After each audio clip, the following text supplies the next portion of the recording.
Sama-sama tayong magiging karakli.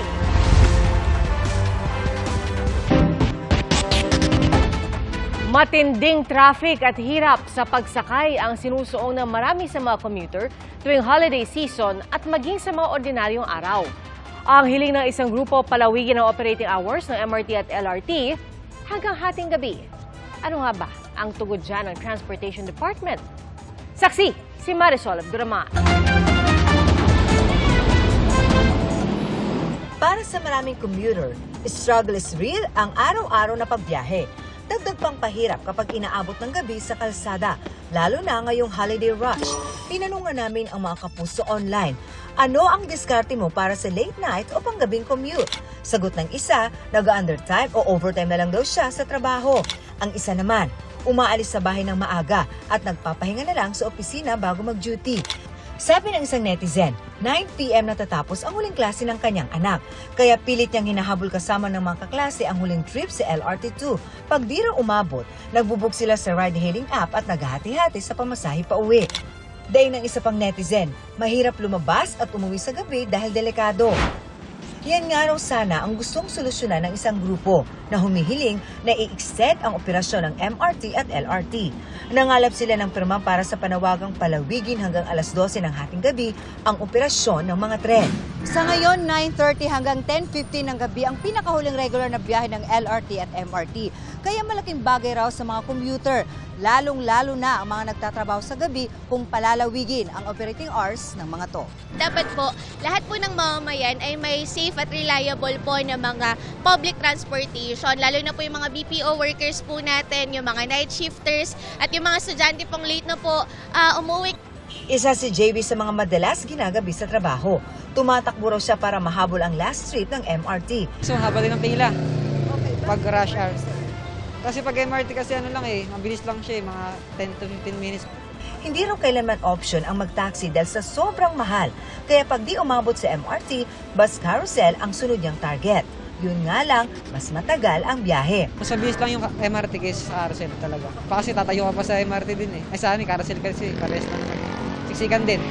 Welcome naman daw sa grupo ang sinabi ni DOTR Secretary Jaime Bautista na i-extend ang operasyon ng MRT at LRT ngayong holiday season. Pero sana raw, palawigin pa ito hanggang hating gabi at gawin ng permanente.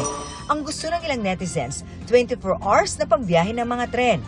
Halos 24/7 na rin daw naman ang mga negosyo sa Metro Manila. Sabi ng isang netizen, malaking tulong sana sa mga may night shift kahit kaunting mga bagon lang ang babiyahe sa gabi hanggang early morning.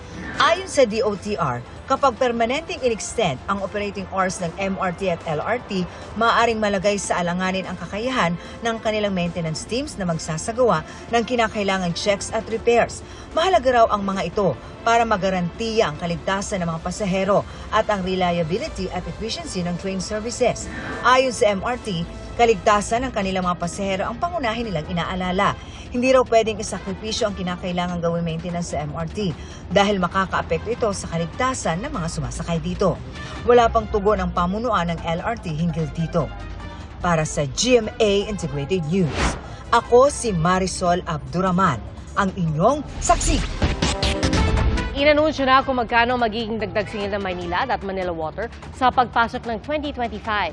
Asahan ng 7 pesos and 32 centavos per cubic meter na dagdag singil sa Maynilad. Ibig sabihin 20 pesos and 8 centavos ang dagdag sa buwanang bayarin ng residential consumers na kumukonsumo ng 10 cubic meters pababa. Samantala, 5 pesos and 95 centavos per cubic meter ang itataas sa singil ng Manila Water. Katumbas ito ng 24 pesos and 68 centavos sa residential consumers na kumukonsumo ng 10 cubic meters kada buwan. Nangako ang MWSS Regulatory Office na walang water crisis sa susunod na taon at magiging limitado rin daw ang mga water interruption. Epektibo ang dagdag singil mula January 1, 2025 hanggang Marso. At sa mga susunod na buwan, muling magkakwenta ang MWSS kung magkakaroon o MWSSRO kung magkakaroon ng pagbabago. Mas pinalawig naman ang discount ng Lifeline consumers gaya ng mga miyembro ng 4Ps. Sa Enhanced Lifeline Program, saklaw na rin ang mga lagpas sa minimum na 10 cubic meters kada buwan pero dapat magparehistro sila. Plano po ng gobyerno na gumamit ng drone para mag-monitor sa West Philippine Sea. Ayon po yan sa tagapagsalita ng PNP. At ang bilin ng Pangulo sa pinakamatataas na security officials ng bansa, huwag mang-uudyok at huwag palalalain ang tensyon. Saksi, si June Veneracion. Sa kabila ng paulit-ulit na pangharas ng China sa mga barko ng Pilipinas sa loob ng ating Exclusive Economic Zone o EEZ, bilin ni Pangulong Bongbong Marcos sa Joint National Peace and Order Council meeting sa Camp Crame. Ang sabi ng ating Presidente is we should refrain from provocative stance doon po sa West Philippine Sea so as not to escalate po yung tension sa West Philippine Sea. Plano rin daw ng gobyerno na bumili ng mga unmanned aerial vehicle na gagamitin sa West Philippine Sea. Yung drone nang gagamitin natin para kasi napakamahal po talaga ng gasolina ang gagamitin natin gamit yung mga water assets natin para magbantay. Magastos man at limitado ang kakayahan, patuloy raw na magpapatrolya ang Armed Forces of the Philippines. In terms of our deployment in the West Philippine Sea, it's a constant that the Philippine Navy is there 24/7. We are patrolling our waters, asserting our sovereignty. Kamakailan, muling kinundinan ng Amerika ang agresibong mahakbang ng China, hindi lang sa West Philippine Sea, kundi pati sa iba pang bahagi ng dagat na inaangkin din ng China. We're clear-eyed about the challenges to peace and stability in this region and worldwide. That includes coercive behavior by the People's Republic of China in the East China Sea and the South China Sea and elsewhere in the region. Pero sa ika-13 Manila Forum for Philippine-China Relations, sabi ni Chinese Ambassador Wang Zilian, mapayapa at hindi mananakop ang China. Since the founding of the People's Republic of China, we have never provoked a war, started a proxy war, or occupied 1 inch of others' land. Wala raw karapatan ng ibang bansa na paratangan silang banta sa seguridad. When we are baselessly accused of being a security threat by former colonialists and aggressors, we can stand the test of history and soberly aware of the reasons behind. Walang binanggit ang Chinese Ambassador kung sino ang kanyang pinatatamaan, pero kilalang dating sinakop ng Espanya, Amerika at Japan ang Pilipinas. Mga bansang nananawagan na sundin ng China ang rule of law. Inanyayahan din ni Wang ang mga Pilipino na bubisita sa kanilang bansa para mas lalo raw itong maintindihan. China and the Philippines have maritime differences, but China has always insisted on managing and addressing the differences through dialogue and consultation. Wala pang pahayag ang AFP at PCG tungkol sa mga sinabi ng Chinese Ambassador. Para sa GMA Integrated News, ako si June Veneracion, ang inyong saksi. Sinayang daw na pagkakataon para magbigay ng kanyang panig ang hindi pagharap ni Vice President Sara Duterte sa investigasyon ng NBI ayon sa Justice Department. Saksi, si Salima Refran. Nanghihinayang ang Department of Justice dahil pinili ni Vice President Sara Duterte na huwag magbigay ng panig sa isinasagawang investigasyon ng NBI. Para kay Justice Undersecretary Jessie Andres, sinayang ng bise ang pagkakataong ito. It is unfortunate, I should say, that the Vice President did not avail of that opportunity to present her side because due process is being afforded her. I do not understand why she does not want to be part of the process which could possibly exculpate her or get her out of criminal liability. Hindi sumipot si VP Sara kahit pinasabihan ng NBI sa paniwalang hindi umano siya makakakuha ng patas na investigasyon. Iniimbestigahan si Vice President Duterte para sa grave threat at posibleng paglabag sa anti-terror law. Ang sabi pa ng bise kahapon, hindi raw siya nagsisisi na sinabi niyang may kinausap siya para paslangin ng Pangulo, unang ginang at House Speaker sakaling may pumatay raw sa kanya. Ma'am, do you regret saying or making such threat to the President and the First Lady and the Speaker? No, ma'am. Buti na yung alam nila, ma'am, na pag namatay ako, hindi talaga ako, I will not die in vain. Ang dating ng pahayag na ito sa DOJ, ang narinig ho namin na pahayag niya ay hindi ho siya nagsisisi sa kanyang binitawang mga salita. Sa amin po, ang intindi namin doon, mukhang seryoso siya doon sa mga iniwan niyang salita at hindi niya binabawi. Sa ngayon, tuloy daw ang kanilang pangangalap ng ebidensya laban sa bise. Magsasabi na po kami ng karagdagang mga testigo para po ma-establish yung mga krimen na nakalagay doon sa NBI subpoena. Tinitiyak po namin sa Vice Presidente at sa lahat po ng mamamayan na ang Department of Justice po ay magiging patas at matuwid sa kanilang evaluation kung kailangan pong mag-file ng kaso o hindi. Kahapon, sinabi rin ng bise na tinitignan na niya ang posibilidad na kumuha na lang ng pribadong security kung papalitan ang mga miyembro ng Vice Presidential Security and Protection Group o VPSG. Sabi ng AFP, gagampanan pa rin nila ang kanilang tungkulin. The AFP will provide security accordingly. We will make sure, sir, that the security of the Vice President will not be compromised.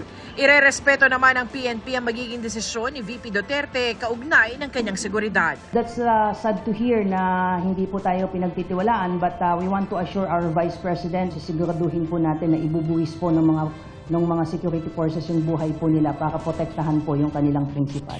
Para sa GMA Integrated News, Sanima Refran, ang inyong saksi. Mga kapuso, 13 araw na lang, Pasko na. At ang Home Sweet Home sa Pulilan, Bulacan, ginawang Christmas Sparkling Home ng may-ari nito. At saksi live, si Jamie Santos. Jamie, kumikinang na ba? Ay, wow! Pia, kitang-kita mo naman sa aking likuran kung gaano kakinang itong Christmas house dito sa Pulilan, Bulacan. Isang pamilya nga ang nasa likod nito na binuksan ang kanilang tahanan sa publiko para ma-enjoy ng publiko ang kanilang mga Christmas decors. Agaw pansin ang bahay na ito sa kahabaan ng Barangay Lumbak sa Pulilan, Bulacan. Tadtad kasi ito ng makukulay at kumukuti-kutitap na mga pailaw. Mula sa bakuran hanggang sa walkway, may Christmas decors. Favorite ng mga bata at pamilyang dumarayo rito sa Pulilan Christmas House ang snowman. Isa pang fave spot, ang Santa figure kasama ang kanyang sleigh at reindeers. Meron ding toy soldier at Christmas tree na may taas na 40 feet. Nabawasan pa nga raw yan ng 10 talampakan dahil napinsala ng bagyong Christine. Kwento ng may-ari ng tahanan, nagsimula ang lahat dahil lang sa isang nahinging Christmas lights. Nagsimula ako, nakapulot ako sa isang junk shop. Nakapulot ako ng Christmas light. So, may putik siya, nakapatapo na. So, sabi ko, pwede bang hingin ko ito? Binigyan naman sa akin. Then tuturo ko sa'yo kung alin yon. Lahat ng puti sa ibabaw. Nahilig sa LED lights, inaral daw niya ang mga ito. Unti-unti raw nilang dinisenyuhan ang tahanan ng naipong Christmas lights hanggang napansin na ito ng mga nagdaraan sa kanilang lugar. Nag-open ako since 2015, in-open ko yung gate. Kasi nakasilip sa bakod parang ang damot mo pagka ganun eh. So sabi ko, gusto may gate para makapatong sila. Yun naman ang gusto nila, para mag-picture. Hindi mo naman dapat ipagkait pa yung ganun. Ang ngiti sa labi ng mga nakapasok sa kanilang tahanan, hatid ay saya rin para sa kanilang pamilya. Pagka sila nasisiyahan, nagagandahan, siyempre nakakasiya naman sa atin yun. Tuwang-tuwa nga ang mga inabutan namin ngayong gabi. Maganda po, nakakaaliw po para sa mga bata. Kayo po, damang-daman niyo ng Pasko. Opo, nakakawala po ng pagod, stress, dahil napakaganda po ng mga ilaw. Nag-enjoy po yung anak ko. Yung snowman po, favorite ng anak ko. Ano po pinaka-favorite ko dito? Yung po, ito, yung mukha niya Santa. Yung mga ilaw po, nakakatuwa po. Pati po yung mga bata, masaya.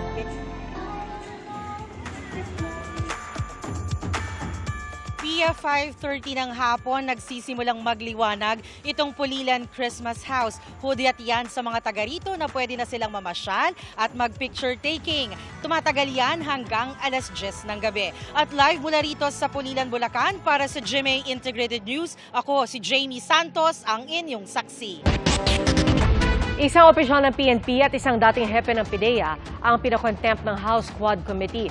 Naisilbi na ang arrest order sa ospital para kay Police Colonel Hector Grijaldo, ang dating hepe ng Mandaluyong Police. Bunsod po yan ang ilang beses niyang hindi pagsipot sa mga pagdinig ng komite. Kasama si Grijaldo sa mga iniimbestigahan dahil sa pagpatay kay dating PCSO Board Secretary Wesley Barayuga. Pinakontempt din ng komite si Wilkins Villanueva, ang dating Director General ng PIDEA. Dahil naman yan sa anilay paulit-ulit na pagsisinungaling at pagtangging may kinalaman siya sa isinagawang warrantless arrest kay Jed C., ang asawa ng drug suspect na si Alan C., 2 dekada na ang lumipas. Ayon sa Quadcom, sa January 13 na magiging epektibo ang contempt at detention order laban kay Villanueva, alang-alang sa diwa ng Pasko. Sinisika pa rin ilikas ang mga nakatira sa 6-kilometer danger zone ng Bulkang Canlaon kahit mas kaunti na ang mga nakikitang smog sa bulkan. At sa mahigit 80,000 target na evacuees, wala pang kalahati ang nailikas. Saksi, si Eileen Pedreso ng GMA Regional TV. Manipis na volcanic smog ang namataan kaninang umaga nang magkasamang nag-aerial survey sa paligid ng bulkan ang ilang opisyal ng Office of Civil Defense at PHIVOLCS. Ayon sa OCD Region 6, bagaman mas kaunti ang nakikitang usok, naaamoy pa rin ang sulfur dioxide na pumasok pa sa sinakyan nilang helicopter. Sabi ng Task Force Canlaon, nasa summit crater lang ang lahat ng ash emission at eruptive activity ng bulkan. Sa paligid ng bulkan, problema pa rin ang mga naiwang abo, tulad sa resort sa La Carlota City, Negros Occidental, na puno ng abo ang swimming pool. Maging ang mga alagang hayop apektado. Kanding, baka, manok. Ang kanding hindi ka kaon bay. Pait puro ng kwan. Abo, di ka maglawig pagit mapatay na sila eh. Kaya ang GMA Kapuso Foundation naghatid na ng tulong sa mga residente sa Barangay Araal, La Carlota City. Kapasalamat gid kuya nga nag-abot ka mo diri. Kagabay nga badamo gid ang inyo pagid nga mabuligan. Nagapasalamat gid ako sa Kapuso Foundation. Kapasalamat ko nga natagaan kami sang food packs. Kabay pa nga magsige pa dahil pagid sa iban pagid. Thank you gid sa GMA Kapuso dako gid ang pagpasalamat ko nga natagaan kami tanan-tanan sa bilog nga barangay. Sa pinakabagong ulat kanina ng OCD, halos 10,000 pamilya o 9,942 ang lumilikas kasunod ng pagputok ng bulkan. Pero wala pa yan sa kalahati ng target nilang evacuees mula sa 6-kilometer danger zone. Sabi ng OCD, sinisika pa rin nilang ilikas ang mga tao sa kabila ng mas kaunting nakikitang smog mula sa bulkan. Ang kinakatakutan po natin kung ano po pwede mangyari. Dahil ang mga indicators po, sinasabi, puputok pa po ito ng muli at malamang puputok pa po ito ng mas malakas. Ayon sa Regional Disaster Risk Reduction and Management Council 6, maaari pang itaas ang alert level ng bulkan base sa monitoring ng PHIVOLCS. There's really a chance nga basta mag-elevate pa siya into alert level 4. That's why to avoid double handling, we are already planning for level 4. Sa isang resolusyon naman, inirekomenda na ng Negros Occidental Provincial DRRMC na isailalim na ang lalawigan sa state of calamity. Inaasahang tatalakayin ito sa sesyon ng Sangguniang Panlalawigan bukas. Para sa GMA Integrated News, ako sa Eileen Pedreso ng GMA Regional TV, ang inyong saksi. Iapela ni Marikina Mayor Marcy Teodoro ang desisyon ng COMELEC First Division na kanselahin ang kanyang Certificate of Candidacy sa pagkakongresista ng First District ng Marikina. Ayon sa COMELEC, posibleng umabot pa sa Korte Suprema ang issue. Saksi, si Joseph Moro. Kinansela ng First Division ng COMELEC ang Certificate of Candidacy ni Marikina Mayor Marcy Teodoro para tumakbo bilang kongresista sa First District ng Marikina. Ang dahilan, may material misrepresentation daw o maling impormasyon si Teodoro sa kanyang COC tungkol sa residency o kung saan siya nakatira. Yung po kasing si Mayor Marcy ay nanggaling sa First District. Kung hindi tayo nagkakamali, noong April lumipat siya sa Second District. At pagkatapos nung kung hindi tayo nagkakamali, August lumipat muli siya sa First District. So, ang assessment, ang sabi ng First Division, wala nang 1 year before the next election of May. Ang sabi po kasi ng ating batas, kinakailangan meron kang residence. Ang ginamit na word, residence of 1 year dyan sa mismong lugar kung saan katatakbo. 1 year. Yung pagkakatira, 1 year before or immediately preceding the day of the election. Sa COC ni Teodoro, inilagay niya na taga-barangay San Roque siya sa 1st District ng Marikina base sa transfer of registration na aprobado ng Election Registration Board ng COMELEC Oktubre ngayong taon. Pero kinontra ito ng 2 petitioner, kabilang na si Senador Coco Pimentel na tanging makakalaban niya sa 1st District. Nagpalipat daw sa 2nd District si Teodoro dahil balak niyang tumakbo doon bilang bahagi ng alok niyang pakipag-alyansa kay Pimentel. Pero bigla raw nagbago ng desisyon si Teodoro at sa District 1 na lamang siya tatakbo. Kaya noong September 2024, nagpalipat siya sa 1st District na pinayagan daw ng lokal na COMELEC pero hindi ito pinalusot ng COMELEC 1st Division. Hindi ito naging issue na nakatransfer ba ako? Nakumpleto ko ba yung residency requirement? Kung hindi in-establish po talaga saan ba siya residente. Sabi ni Teodoro, nagpresenta siya ng malakas na ebidensya na nasa District 1 ang kanyang tirahan. Buhat daw noong konsehal at mayor siya, yun daw ang address na kanyang ginagamit. Tingin niya nagkamali ang COMELEC 1st Division, kaya raw iaapela raw niya ang desisyon. Si Pimentel naman ang sabi wala raw pwedeng ibang sisihin si Teodoro, kundi sarili nito. When you're running for a high office like Member of Congress, you do not treat the requirements or lightly. Alam mo na, you have to be a resident in the district. Patalon-talon ka ng iba-ibang district. There is a price to be paid there. So, this is it. Ayon sa COMELEC, nasa 1st Division pa lamang ito at may 5 araw si Teodoro pagkakuha niya ng desisyon para umapela sa COMELEC Anbank. At posible pang umabot sa Korte Suprema ang issue. Tapos na rin po ang filing ng COC, tapos na rin po ang period of registration, and that includes tapos na rin po yung transfer of registration. Kaya wala na po paglipat-lipat pa. Nag-inhibit naman si COMELEC Chairman George Garcia sa kaso dahil pareho niyang naging kliyente sina Teodoro at Pimentel nung siya'y election lawyer pa. Para sa GMA Integrated News, Joseph Morong ang inyong saksi. Kung Christmas shopping for a cause ang inyong hanap, pwede pang humabol sa ikatlong leg ng Noel Bazaar sa Muntinlupa. Saksi, si Oscar Oida. Kayo ba yung tipong caring na, giving pa? Swak kayo dito sa ikatlong leg ng Noel Bazaar na formal lang sinimulan kanina sa Philindes Tent sa Muntinlupa, Alabang. Isinagawa kanina ang ribbon cutting kasama si Noel Bazaar founder at President and CEO ng Cut Unlimited Incorporated na si Miss Mayos Gozon Bautista. We have from home essentials to different pwedeng pangregalo to bags, clothes, shoes. Meron din ng mga anik-anik na uso na ngayon sa mga bata. And there's also a lot of different toys and food, of course.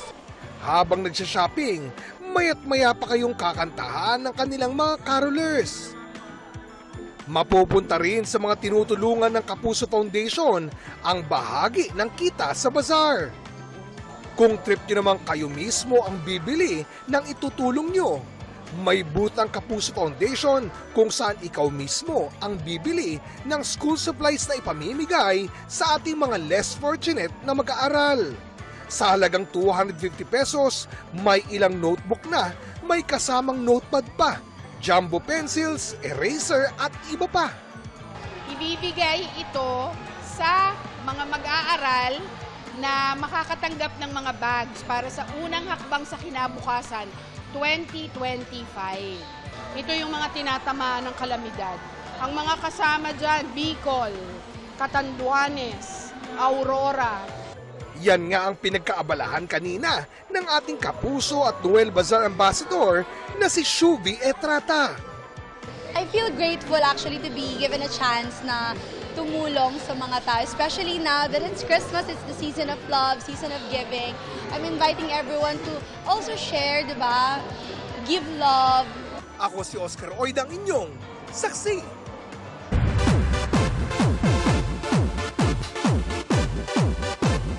Happily engaged na ang American singer at actress na si Selena Gomez sa partner na si Benny Blanco. Sa isang Instagram post, todo flex si Selena sa kanyang diamond ring with a caption, "Forever begins now." Nag-comment din ang kanyang future husband at nagpakita naman ng suporta ang ilan sa kanyang mga kaibigan gaya ni Taylor Swift na palokong sinabi na siya ang magiging flower girl. Napag-comment din sa Jennifer Aniston, Lily Collins, Cardi B at iba pa.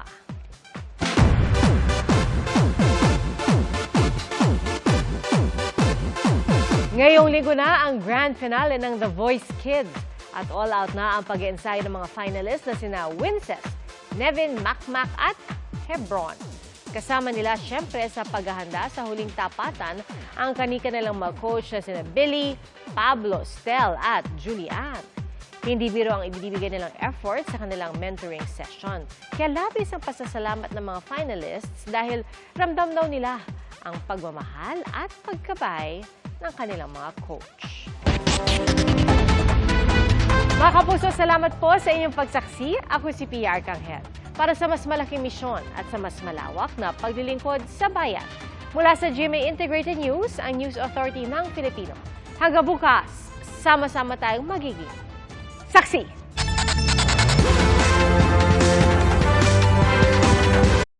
Mga kapuso, maging una sa saksi. Mag-subscribe sa GMA Integrated News sa YouTube para sa iba't ibang balita.